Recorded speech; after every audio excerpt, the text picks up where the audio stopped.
Hey there, I'm Dr. Ryan Williamson. I'm a board certified neurologist, owner and founder of Transcend Health, and proud U.S. Navy veteran. On today's episode, you're going to hear a bunch about how to take effective steps that are simple, easy to help you live a longer, healthier, more impactful life. Hope you enjoy.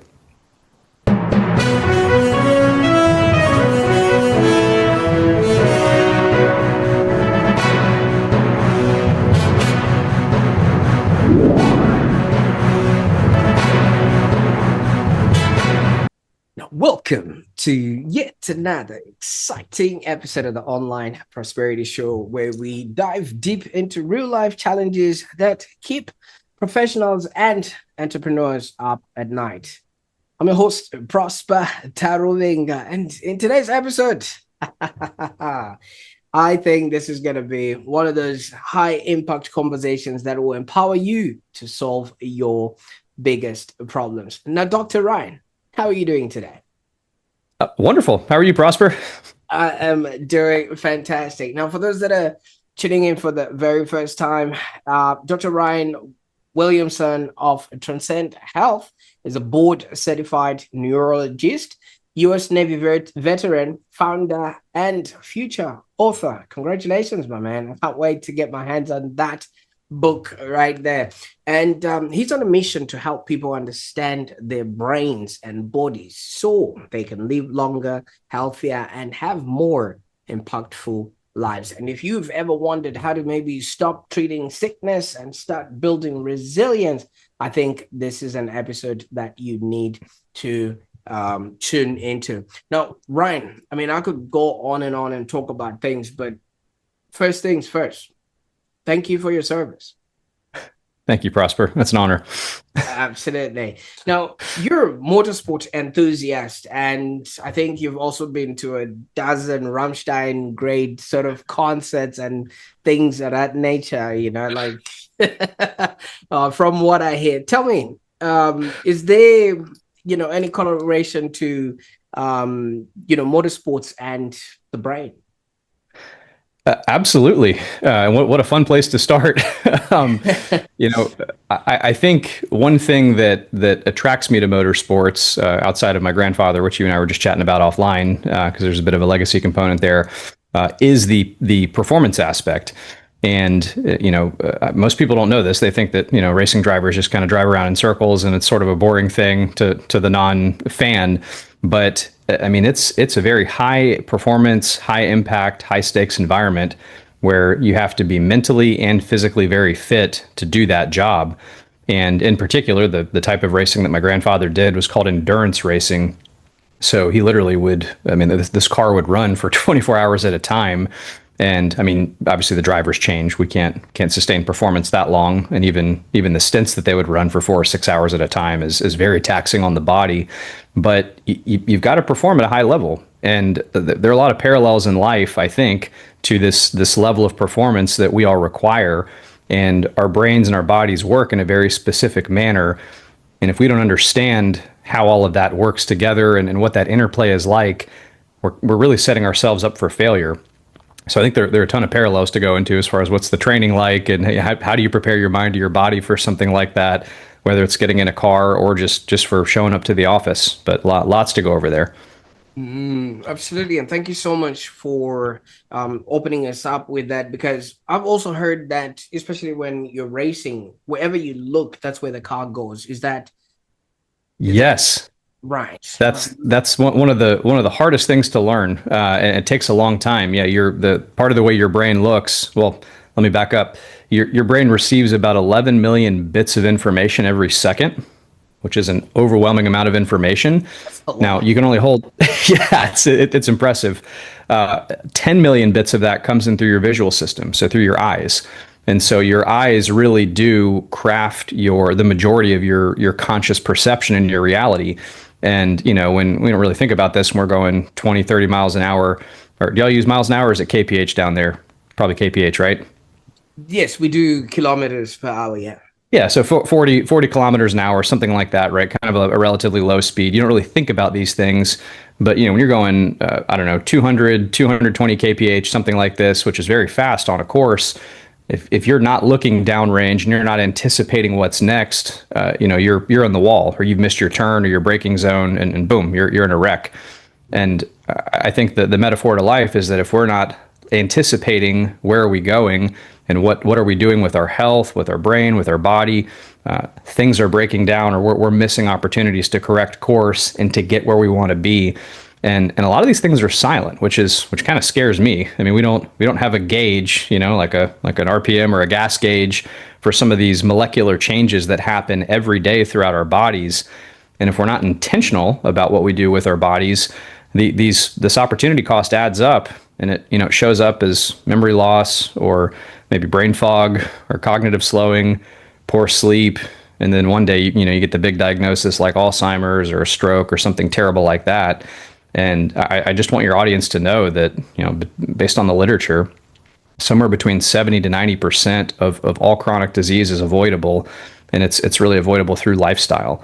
And so this is like, well, I have to harp this with people, but you are in control, or you are in the driver's seat of your car or your body, so to speak, and it's up to you where you go. You just have to have the tools and the right team.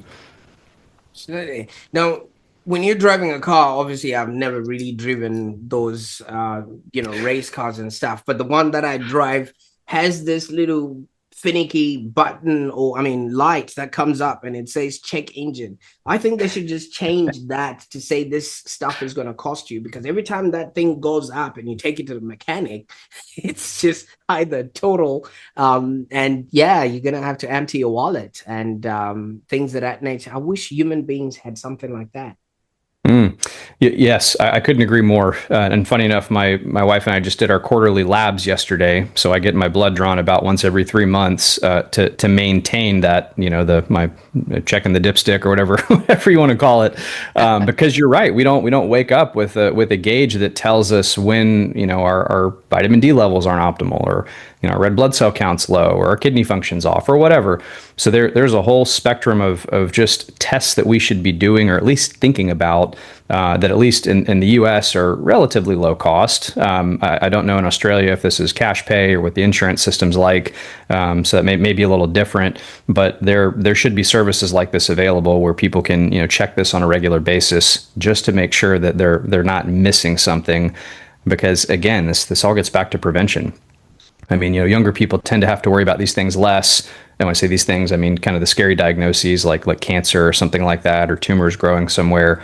But the earlier you catch something like this, that we have so many more options at our disposal to treat it.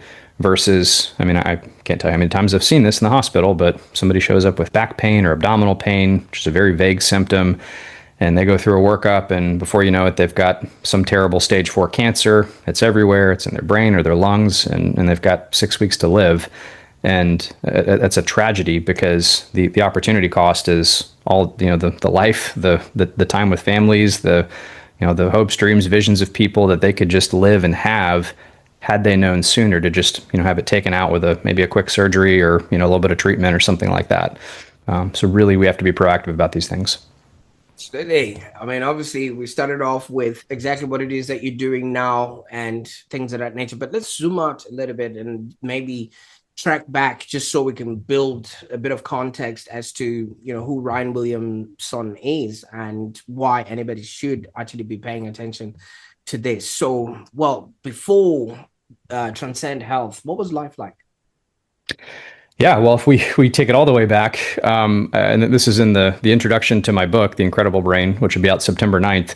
It was very tough for me to write this and go through it, but I in many ways, had a very traumatic childhood. Fortunately, I know people that have had it worse, but I suffered a lot of loss early. And I was at funeral after funeral, losing, grandparent after aunt after uncle. And that really got some gears turning early to make me question, why do people suffer from disease? Why do they die? What does life mean? Where do they go? And long story short, that ultimately pushed me into a career in medicine. And I also wanted to serve concurrently. So that's where the military part came in. So I did have a U.S. military scholarship for medical school. So the Navy basically paid for me to go be a doctor. Went through my training, fell in love with the brain, knew I wanted to be a neurologist. My paternal grandfather and an uncle by marriage both had Parkinson's, which is a disease where people get stiff, and it's a neurodegenerative disease where they end up kind of withering away over a period of 10 or 15 years and oftentimes end up with dementia. So it's a very, very difficult existence for people that have this. So that got me interested in neurology. But Prosper, once I went through my training, all my clinical training, I realized that I was only capable of treating, seeing, and diagnosing a very narrow spectrum of diseases, and often diseases that happen in the later phases of someone's life. So, Alzheimer's is diagnosed after age 60, 99% of the time. Parkinson's after age 65. Strokes happen largely after age 50 or 60. So all of these conditions that I'm seeing and really treating, the opportunity is long gone. I mean, we're talking these diseases. We know these diseases start to develop decades before they present clinically. And I mean, for example, Parkinson's only shows up after we've lost over 60% of the dopamine producing cells in our brainstem, which is known to cause the movement symptoms in Parkinson's. So I started asking, how in the world are we missing this? And what can we do to help prevent disease sooner? So I went through the literature on longevity and sort of having a functional medicine lens, which is kind of looking at things from a bigger, broader perspective. And these are conversations I'm having with patients individually, and in my clinic when I was still in the military, and even in the hospital as I've been doing travel work across the country in the United States. And I finally said, I can't reach. I can only reach so many people in a day, right? Maybe I see 20 patients in clinic. I see 25 patients in a hospital in a day, something like this. This is not an ideal way to get this message out to the world. So I wanted to write a book, and I came out with this idea, outlined the book, and got ready and reached out to a team that would help me publish it. And literally 2 days after I sent that email, my lifelong best friend died unexpectedly. Total shock. It was an accident. Fortunately, it wasn't there's nothing fortunate about that situation. I guess fortunately, I don't think it was anything that was that anybody knew anything about. I don't think he suffered at all, thankfully. But that opened up a very deep reflection, and I asked myself, what am I doing? What am I really making a difference in the world? And after getting through the grief and coming to the end of that process, I said, okay, this is what I'm here to do, to help share this message with more people, to help people understand that they can live longer, healthier, more impactful lives if they remain in control and they at least just understand what to do. Because I'm just I'm just so tired of seeing this stuff that's so preventable. So that's been the last year of my life is creating Transcend Health and coaching people and helping them through that journey, and excited to have the book out and continue on. Absolutely, and sorry to hear about your friend, but I'm happy that you're honoring him with the sort of work that you're doing. We're gonna maybe touch up on that a little bit, but you see, Ryan, I understand you were in the Navy, okay, and I understand you probably know a thing or two about self-defense, guns, and navigating your way in the sea and things of that nature. But how big is your security detail? Because what you're touching up on is systemic. It's designed like that. Mm-hmm. Sick care is how they want it to be like. So because there's customers in a sick person. Mm-hmm. That's right. Yeah. So again, the Western medicine is not healthcare. It is sick care. You hit the nail on the head. And medical school is fascinating to me because you do learn how the body works. You learn what can go wrong. It's just it really is I was fascinated the whole time. So I really enjoyed that process. But and even residency was interesting too, because you're sitting on the shoulders of these academic giants that are big names in the field, and they publish all these papers, and they're such intelligent, incredible, giving people. But you come through the other side of it and you start practicing, and again, you just realize, like, I don't ever hear about somebody unless they have already had or they are in the middle of a terrible problem. Somebody's facing a life-threatening seizure or a disabling stroke, or they're in a coma, or they may have brain death, or just some terrible thing.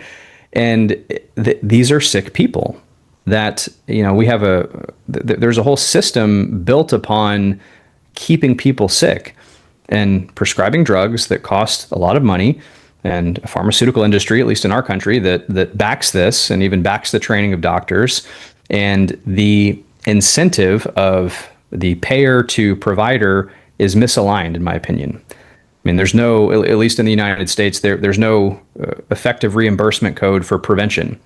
It's all about, what procedure can you do that bills the most, that that helps doctors make money, which is that's a whole nother can of worms. But the patient is the one that suffers, and there are not enough people having this conversation that we need to be focusing on really what I call my core four. So movement, nutrition, stress management, and effective sleep. And there's a whole bunch. I mean, there are different, kind of subcategories to all of those. But if people do four simple things, if they just get up and move every day, if they fuel their body with the right nutrition, again, you can't run a race car without, high performance fuel, right? If they sleep well, so again, you gotta rest to let your brain and your body heal. And you've got to effectively manage stress. If you can do those four things, I mean, you are 95% of the way there. And these are simple, and unfortunately, they're not easy because of the world that we live in. And we were chatting, kind of offline earlier about the distractions of technology and social media, and how incredible, right? I mean, here you are in Australia, here I am in the United States. We're halfway across the world having a real-time conversation. So, I mean, it's just we're more connected than we've ever been.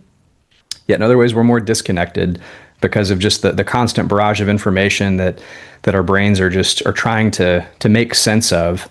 And then you've got the existential angst of AI and technology and where are we headed and what to do. And, there's so much distraction, Prosper, that I think we need to return to fundamentals and principles.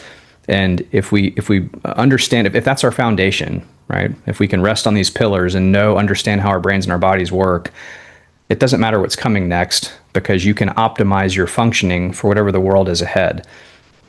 But if we don't do that, then we're just, we're like a pinball in a machine, is what I like to say. You're getting bounced around from crisis to crisis. We're just reactive and not in control.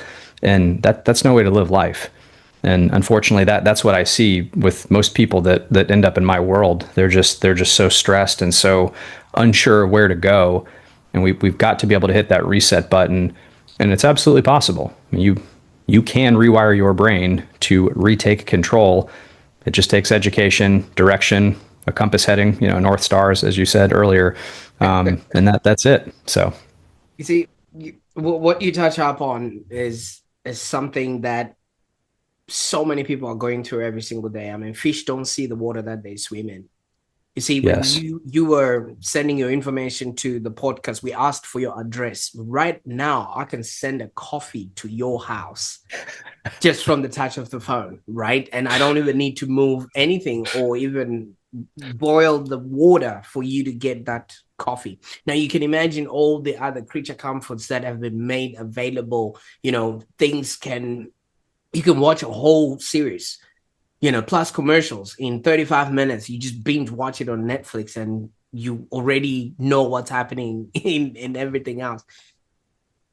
It's a lot for people to work around, okay? Like, where can people get information to then really help themselves when the stuff that is meant to keep us locked in is readily available, whereas the information that really helps, I don't know where to Google or what to look for me to find movement, nutrition, or effective, sleep and stress antidotes. Yeah. So that's another reason that I got into this, is that there is so much misinformation out there. So it's a very crowded sea, and that's a perfect analogy. We don't, our brains are really good at keeping us comfortable and keeping us safe. And we really get used to whatever our degree of functioning is. And I see people all the time, I mean, literally every day that I encounter, that are miserable, and they just don't know it because their brain is trying to say, no, it's fine. I mean, they're in the middle of just a firestorm, and they're like, everything's fine. I mean, but their world's on fire. So helping people realize that, number one, is an important part of the step. And that's honestly one of my biggest challenges that I didn't foresee in this situation. Because when somebody does come to the hospital and they can't move their arm or talk, like that's pretty obvious to most people. Although to really split that hair, sometimes people that are having strokes aren't aware of what's going on, which is another fascinating syndrome, but I'll table that. But for the average person that's just getting by, right? They just, they've got to wake up, they've got a job to do, they've got kids to feed. They're trying to get after it, and they don't realize how far they've deviated from what optimal performance should be or how things could be. So that's a challenge. And it really takes a long look in the mirror to understand that, and a reminder of what's normal to be able to process that. That's kind of the framework. But where to look, because sorry, I got distracted here. Where to look? There's so much misinformation on, Instagram and TikTok and Facebook. And it's always just some influencer trying to peddle some product, buy my supplement or do this routine, or, if you do this type of whatever, it'll change your life. And again, back to just fundamentals and principles, I am trained to look at scientific data, to interpret that evidence, to put that into context, to understand what do we know works, what has been tested, tried and true, and how does this apply to your life? Plain and simple. So that's how I approach this.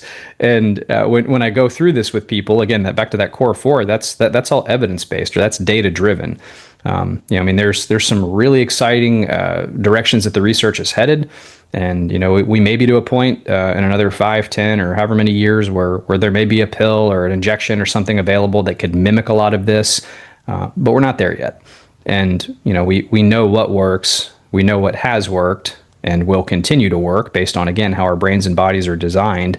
And so, again, just putting just this lifestyle framework into place is so fundamentally important, before people get serious about taking a pill or a supplement or doing whatever. I mean, again, if you're not eating the right stuff, sleeping well, exercising, managing your stress, having effective relationships, etc., it's just hard. It's hard to perform well. It just your body's just, again, designed to operate in a specific way. Absolutely. Did that answer it, or did I get distracted? No, absolutely. Well, there was so much in that question anyway. And, it got me thinking. I mean, obviously, since there's not that much information out there that really points us to, how people can actually get started on this journey, I'm just supposing if people start feeling lumps or bumps, then they can just come to a neurologist, right? That's what you guys do. So more lumps and bumps, maybe more of a primary care doctor first, and they're going to triage you out to the specialists, or maybe get an image or a picture or something, right? But yes, so our lumps and bumps would be things like, headaches or numbness or tingling or vision problems. That's, but again, that's back to that kind of sick care model. And again, what I really want people to start focusing on is taking control of their life before symptoms show up. Because again, back to your analogy about the spend money gauge on the car, right, or the check engine light. Again, we don't have that, and so I really want people to understand that what you do right now and every single day matters, and every decision we make is an investment in our future self. And most people have probably heard of compound interest when it comes to investments. So you invest $1 today in something, and maybe it grows by 5 or 10 cents, and then in 20 or 30 years, maybe you've amassed some more money, right? Dollar for dollar. Well, your body works the same way, and your habits compound, and they either compound in a positive direction or they compound in a negative direction. And when it comes to aging, this really all comes down to these kind of microscopic or subcellular changes in your body, excuse me. And I give these striking examples in the book. These are true patient stories of mine. But I remember as a fourth year medical student, I saw this is the oldest patient that I saw at that point in my training, a 103-year-old guy, like just strolls into clinic with his wife, and he's talking about how he golfs every day and he dances, and he's just this happy, joyous, radiant person. And it like knocked me out of my chair, because I'm like, how is 103? Are you kidding me? Like, I'd never seen somebody that old, or not to mention in great shape. Contrast that with a lady who I swear I thought she was in her 80s when I walked into her room. This is only a couple years ago, when I was a fully trained doctor. She was 49, and she appeared to me like she was 30 years older. And these are literally people that, this lady was under half the age of this 103-year-old. So a 49-year-old compared to a 103-year-old. And she came in with a stroke. I mean, she could barely get out of bed. She was so sick, had all these chronic diseases. And, you know, you have to ask yourself, how in the world could somebody that has a 54-year age gap between them, right? How could they be so different? And it comes down to what they did every day. And that's what I mean. These habits, they compound in a positive direction or they compound in a negative direction. So it's not, you know, life isn't about, I mean, we all have luck, of course. I mean, that's given. I mean, the fact that we're able to, again, you know, that you could send me the coffee in Atlanta and then we can have the Zoom call, right? We are very fortunate to be in the situation we're in, of course. But when it comes to your health, assuming that you just, you know, haven't had any misfortune there and you're able to take control of your life, it's not luck. It's not genetics. It's your lifestyle. It's what you do every day. And that matters. Absolutely. I mean, not to brag, but I'm 92 right now. So Yeah. You look amazing for 92, Prosper. I would have never known.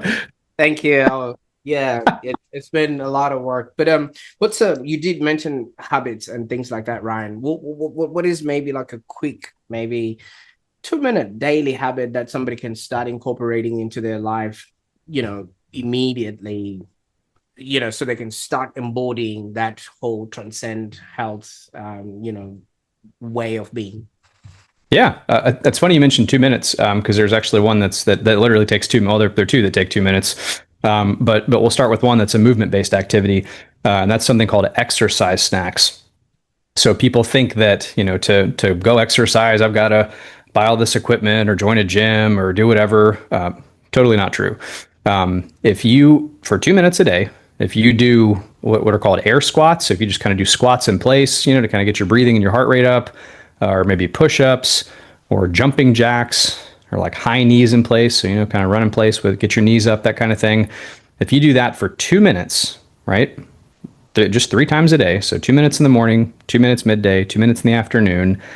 Big study looking at, oh gosh, I'm going to miss the quote here. I think it's in the British Medical Journal, but I mean, we're talking, this is tens of thousands of people. I don't remember the actual number. So, but anyway, this is not a small study is my point. But these people had about a 40% lowered all-cause mortality, which means that for just a 6-minute a day investment, so 2 minutes, 3 times a day, these people had a 40% lower chance of dying of anything compared to people who didn't do this. So if you don't have 6 minutes in your day, you need to seriously reevaluate what you're doing with your life, because we've all got 6 minutes, right? That doesn't involve a drive to the gym or wherever. You just do it at your desk or at your office. So that's an easy pickup for just that's an outsized return for a very small investment on that compound curve, right? So that's an easy one. Another one you can build in that takes, again, it doesn't even have to be 2 minutes, but any kind of basic breath work.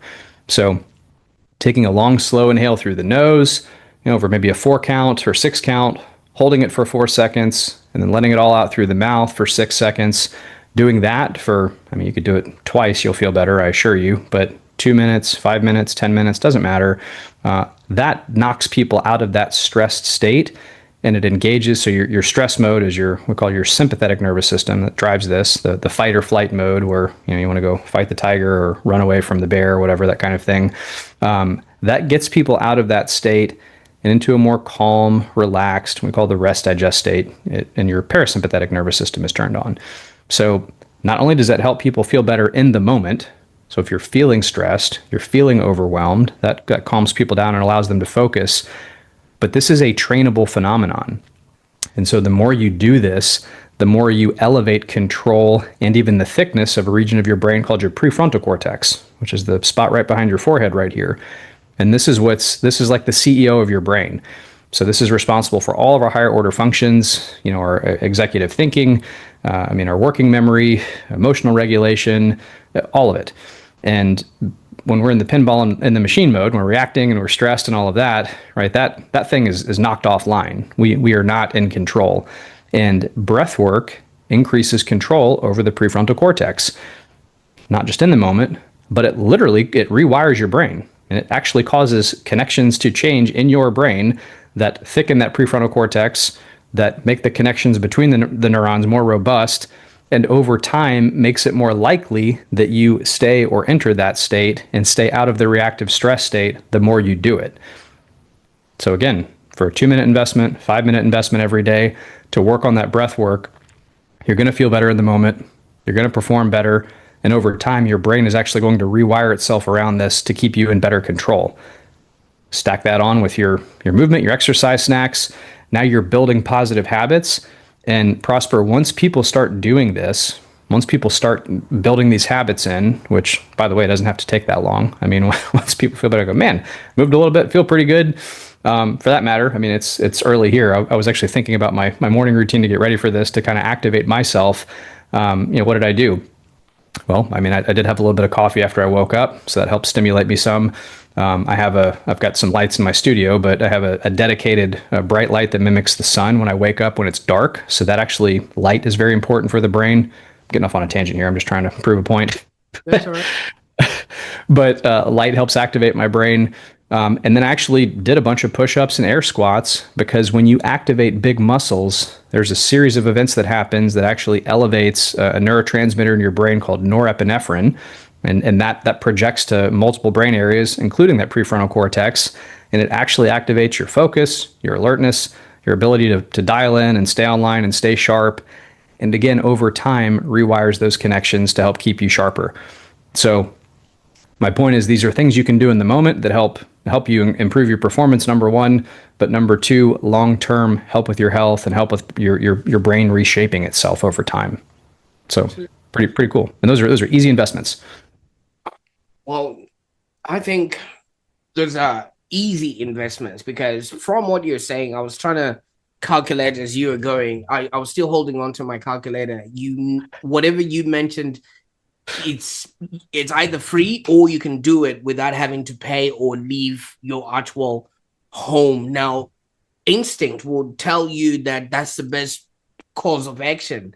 But what keeps people from actually getting started? And do you have a way that you then guide them to get past this? Because most of the things that you mentioned are definitely for free.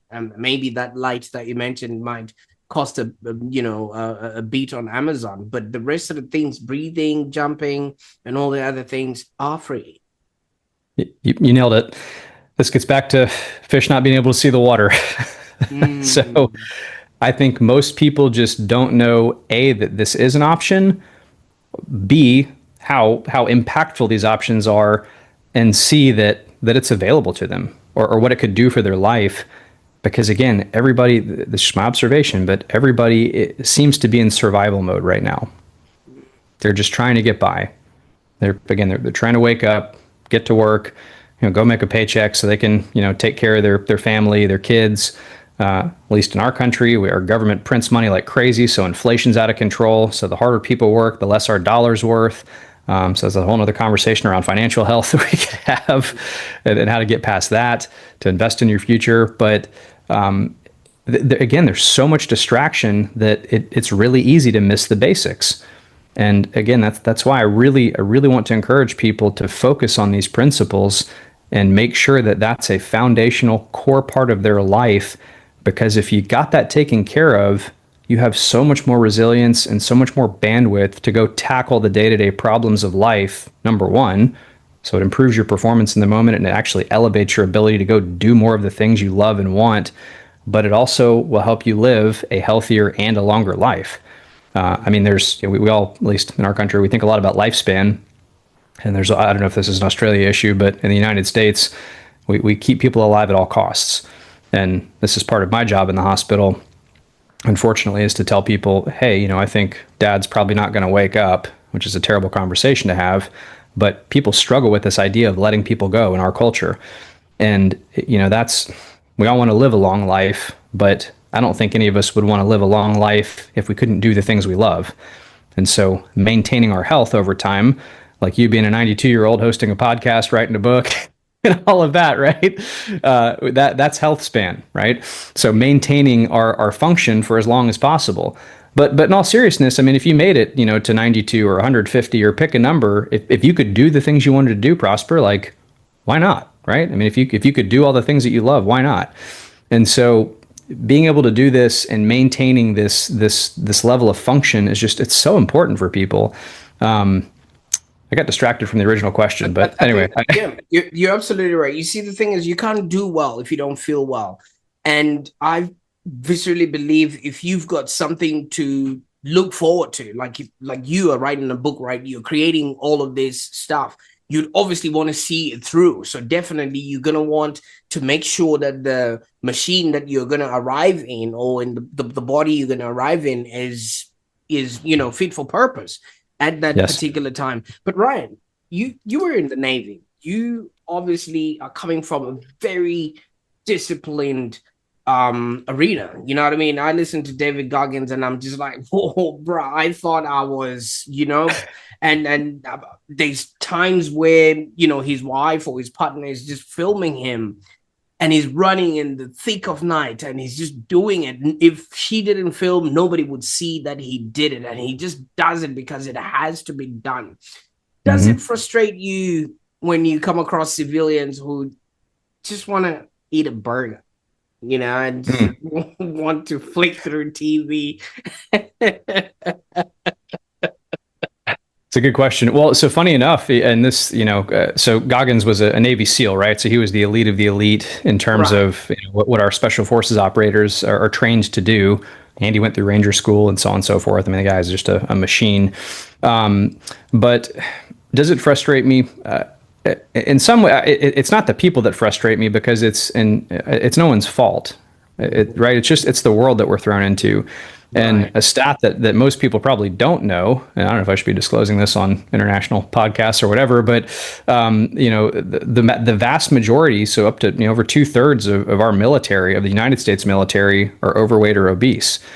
And you might think, okay, we've got these ultra elite, high performing soldiers, and without splitting hairs, different branches and special forces. Yeah, sure, those people are in top shape because they have to be. But I mean, I would regularly have my corpsmen, which are kind of my medics that would help run my clinic. They would have to miss clinic because if they didn't make their weight or they weren't in their physical regulations, the Navy would have to put them on a diet program and on an exercise program, and this impacts us all. I mean, this isn't a civilian versus military issue. I mean, this is a global, Western problem. And I mean, there are different theories on how we got here, but I mean, there's this sedentary life that most of us live. It's the overconsumption of very calorically dense but nutrient poor food. Overeating kills more people than starvation does today around the world. Now, I know there's some outsized statistics there, and there are certain sub-Saharan countries in Africa that still, food access, clean water access is a problem. So obviously, there's still that needs to be addressed. But in general, in developed Western countries, we are overnourished and we have serious medical problems as a result of that. And that again, that impacts everybody. So that's what I mean about just like, if anything, I want to just wake people up and say, hey, this is this is what we need to do. I'm not mad at you. It's just the world we're thrown into. And once you start seeing things from that lens, I mean, it really does feel like you've unplugged from the Matrix in a way. Maybe I'm dating myself here a little bit. But The Matrix 1999, Keanu Reeves, go watch it if you haven't seen it. Great movie. But the other day I was in the hospital. I was on my way to the ICU to go see some very sick people, and I saw this lady who had a walker. I don't know how old she was, but I'm guessing she was in her late 60s.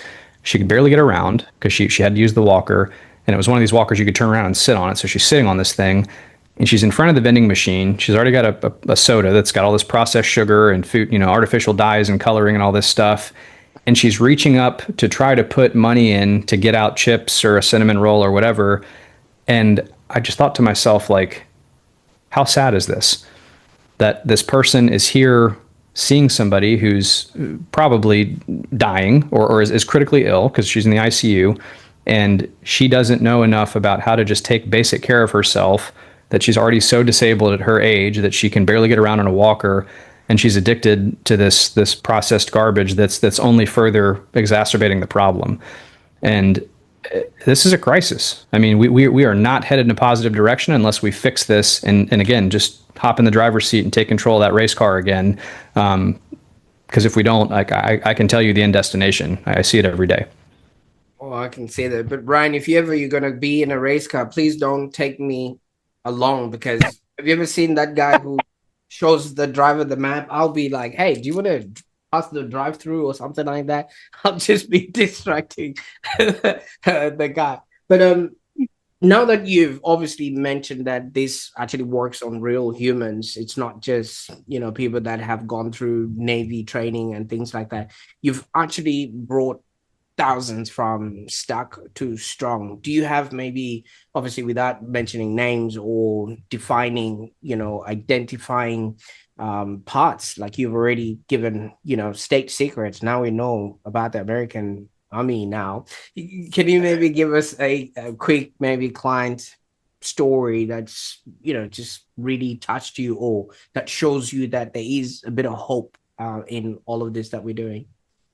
Absolutely. I, I I get emotional when I think about it, Prosper, because it makes such a difference in people's lives. And when I hear this, I mean it reaffirms my belief in what I'm doing, because I know that this stuff works.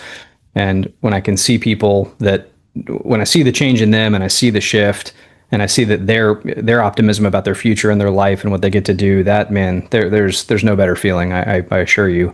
But I can think of one in particular. This is a friend or an acquaintance that we met who joined our group coaching program at Transcend Health. And within the past, not even year, I mean, this has been, gosh, the last 6 or 8 months, he's lost 30 pounds. He's intentional about what he eats. He's sleeping better. He's wearing wearable devices. We didn't get into this, but I wear something called an Aura ring. I don't know if do y'all have the Aura ring down there? Do you guys wear this, like, or Whoop Oh, band or yes, any of this yes, kind of yes, yes. stuff? Yeah, Yep. yeah, yeah. So he tracks his sleep. I have no relationship to Aura, just what I wear. But anyway, enough stories. So he's wearing this thing.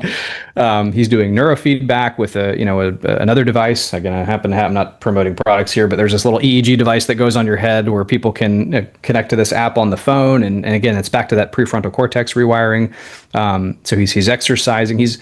My point is, he's doing all of this, right? He's put these intentional changes into his life, and he just gets up and tells people this stuff. Like, we do events together and have fun, and we share good times, but he just, like, offers these open testimonials all the time. And I don't ask for him to do that, but every time I hear this guy talk and I know the impact that he's had, that we've had on his life and that he's able to have on other people, it's beautiful. And that's the whole idea. The subtitle of my book and this whole, Transcend Health core mission is to help people live longer, healthier, more impactful lives. And the longer and healthier we talked about, lifespan, health span, that's all very important.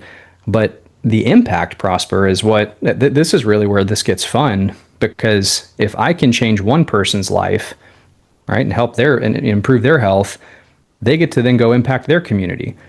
And if they're functioning at their best, that message spreads to everybody they know.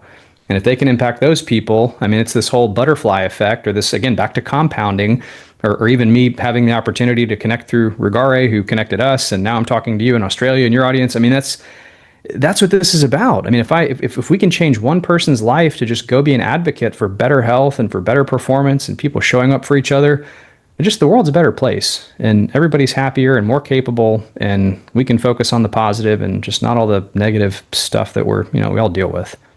Absolutely. And obviously, in my culture, even Rigari's culture, we've got a statement that says, if you want to go far, you go alone. But if you want to go further, you go together. And, for those that are listening to this and obviously trying to find their feet around the whole misinformation that's around, you're launching the Incredible Brain this September. Maybe you can just, walk us through what that is and what sort of insights in there that people can actually try and latch onto.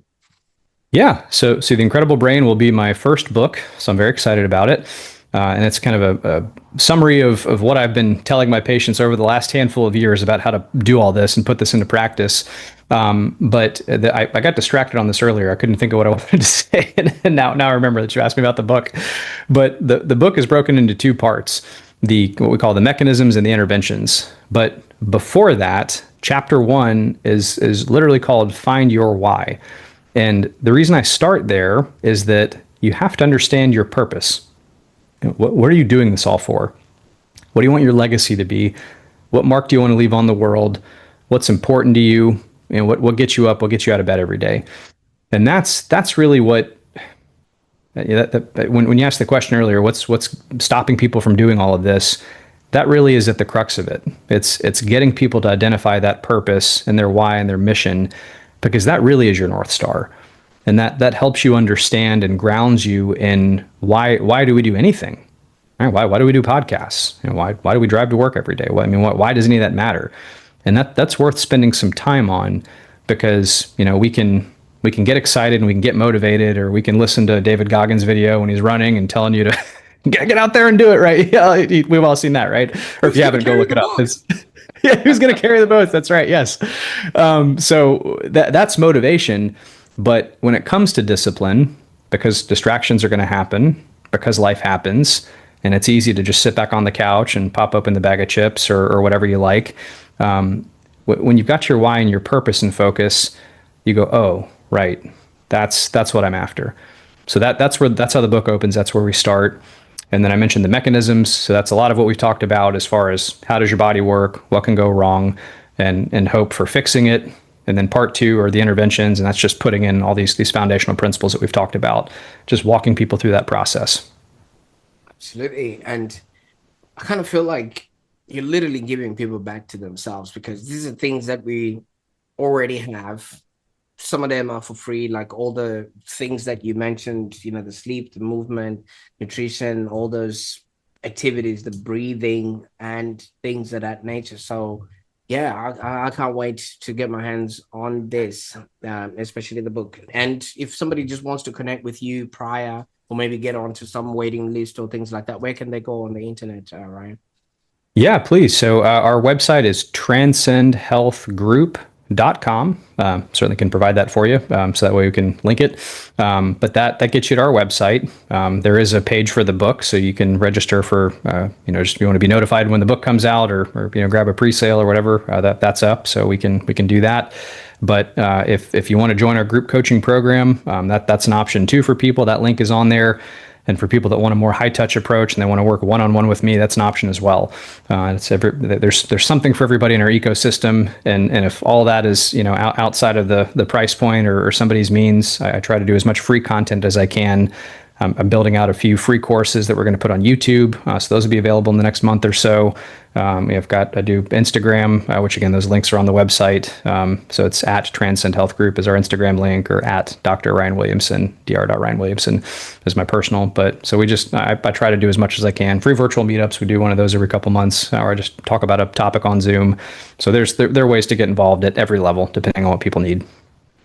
Absolutely. I'll definitely make sure that all those links are in the show notes, so that people can actually start finding their way to you. Now, Ryan, you did mention that the first part of your book speaks about the why, the reason and tendre, the reason why you're doing this. Now, you had, a lot of people as you were growing up, sort of leaving you or departing, so to speak. And most recently, you lost your best friend in such a tragic moment. Like, that was your way, or that was your in for you to just maybe say, you know what, I've had my fair share of trauma. Let me just go and fix my own life and figure it out by myself. But why are you doing this now for everyone? I don't want people to arrive at the same predictable conclusion that so many of my family members have, and that so many of my patients that I've seen over my last decade and a half in medicine have. Again, if we don't take care of our exercise, our sleep, our nutrition, our stress management, all these things, a very predictable sequence of events happens in the body where our cells age rapidly. We develop chronic diseases like high blood pressure and obesity, maybe diabetes, high cholesterol, so on and so forth. And then eventually we end up disabled and like the lady in the walker at the ICU, or worse, with a stroke or a life-ending heart attack or something like this. And, it's not it's not just about helping people live longer or again getting to some old age or whatever. It's, every one of these people, every one of these patients that I've seen that I've had this conversation with or that I haven't been able to save, that represents a life. And that person was somebody's dad or brother. They were an employee. They were a contributing member of society. They had visions. They had dreams. They had goals. They had a why. And just the opportunity cost of losing that when it is so preventable is just like it's hard to explain. I mean, like this keeps me up at night. I mean, it really, it's just so frustrating that more people don't know this, and it's sad, quite frankly. I mean, it's touched me, and obviously, my whole life. I mean, I've just witnessed it just year after year after year, and the opportunity is there to help people, and I just want people to know that this is absolutely possible and available to you. You just got to know what to do and where to go. Absolutely. Now, Ryan, I can't thank you enough for the time that we spent on the call today. I mean, your life story and your experience and what it is that you're doing to send the elevator down is remarkable. There are so many people that are hell bent on making sure that people do not live their most optimum lives. And there you are, all by your lonesome and your team and the group at Transcend Health, just giving people yet another day. So I think on behalf of all of humanity, thank you for your service, man. Like not only in the Navy, but for the work that you're doing, because like I said, how big is your security detail? Because there are people that are benefiting from this being like this.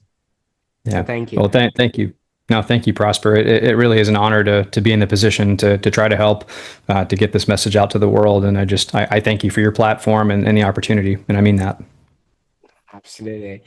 Well, for those that are watching, this has been a powerhouse of transformation. I mean, not only Ryan's, but even I am feeling the goosebumps and the actual chills because this is bigger than one person. I mean, the man went through grief and now he's growing. And not only is he doing it just for himself, but he's doing it for each and every one of us. And even your unborn child right now. That's a lot of work, and thank you so much. And it's quite interesting. Now, folks, if you're ready to finally stop just surviving and start thriving, I urge you to check out Transcend Health at transcendhealthgroup.com. I'll be putting in all those links in the show notes for private or group coaching, just to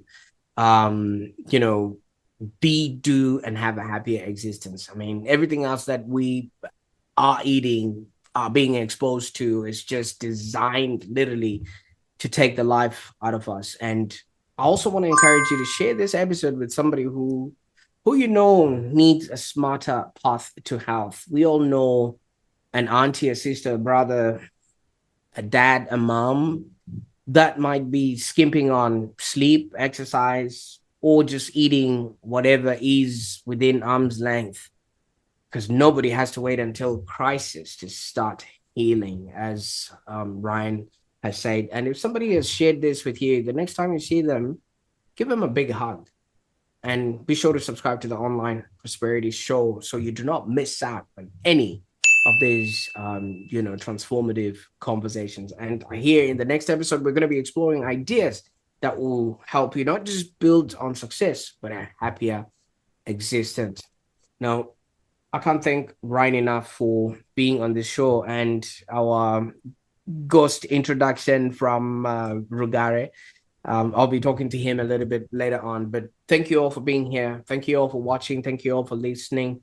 Until next time, stay curious, stay proactive, and keep building your prosperity. Bye for now.